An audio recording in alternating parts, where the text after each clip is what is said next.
بسم اللہ الرحمن الرحیم۔ السلام علیکم۔ پچھلے پارٹ 13 میں ہم نے سنا تھا کہ محمد قاسم خواب میں دیکھتے ہیں کہ خاتم النبیین محمد صلی اللہ علیہ وسلم نے پیشن گوئی کی کہ آنے والے سالوں میں دوسری بڑی نشانیاں دکھایا جائے گا جو دجال کا آنا ہے۔ انہوں نے یہ بھی بتایا کہ آخری کی 2 نشانیوں میں عیسیٰ علیہ السلام کا نزول ہونا اور یاجوج ماجوج کے ذریعے سے دنیا میں تباہی بھی شامل ہے۔ خواب کی صحیح پیشن گوئی کے مطابق قیامت بہت پاس ہے اور آنے والے سالوں میں دنیا ختم ہو جائے گی۔ اب آگے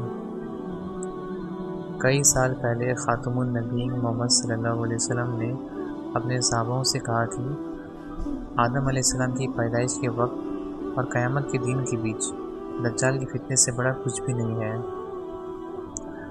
محمد قاسم کہتے ہیں کہ اپنے خوابوں میں نے جھوٹے مسیح سے متعلق کئی چیزیں دیکھی ہیں اور آج میں مسیح دجال کے بارے میں جو کچھ دیکھا ہے اس سے ایک ملا کر سمجھنے کے مطابق بیان کرنے جا رہا ہوں۔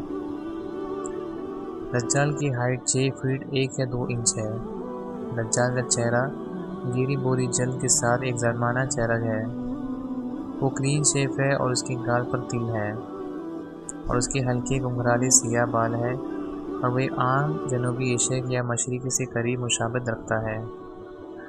دجال کا جسم کافی مضبوط ہے اور جب میں نے اسے دیکھا تو میں نے اس کے کسی کی آنکھ کو باہر نکلتے ہوئے نہیں دیکھا بلکہ وہ برابر تھے۔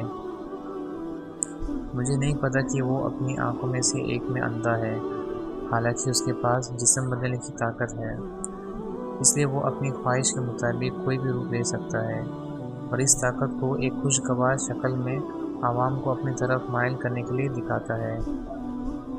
جب دجال چلتا ہے تو وہ بہت گھمنڈ سے آگے بڑھتا ہے اور ایسا لگتا ہے کہ کوئی بھی اس کے سامنے نہیں آ سکتا ہے، اور یہاں تک کہ جو کم ایمان والے لوگ ہیں وہ بھی اس دھوکے کا شکار ہو جاتے ہیں۔ اپنے خوابوں میں نے ابلیس کو دجال کو میرا امیر سپاہ سالار کہتے ہوئے سنا۔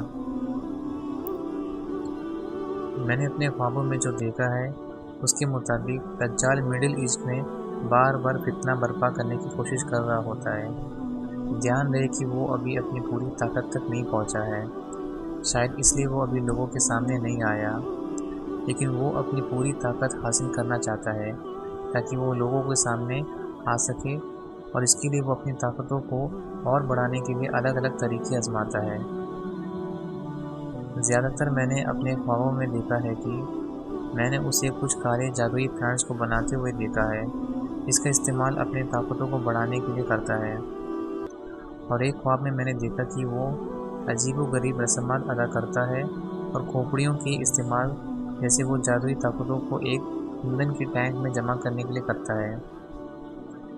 ایک خواب میں نے دجال کو یہ کہتے ہوئے سنا ہے کہ بہت جلد میری طاقتیں بڑھے گی اور میں کچھ نئی طاقتیں کو حاصل کروں گا۔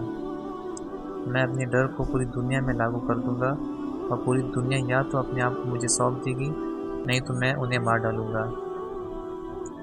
شاید یہ کسی بڑی چیز کی علامت ہی ہے، اللہ بہتر جانتا ہے۔ مجھے ایسا لگتا ہے کہ دجال اپنی پوری طاقتوں کو جمع کرنے کے لیے انتظار کر رہا ہے اور اس کے بعد ہی وہ دنیا والوں کے سامنے آنے کے لیے تیار ہوگا،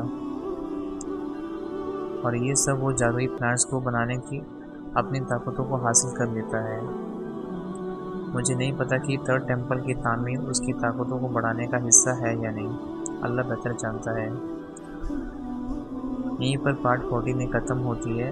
انشاءاللہ اگلے پارٹ 14B میں ہم سنیں گے کہ دجال کب نکلے گا اور کیا کرے گا نکل کے، اور محمد قاسم اور دجال آمنے سامنے۔ جزاکم اللہ خیر۔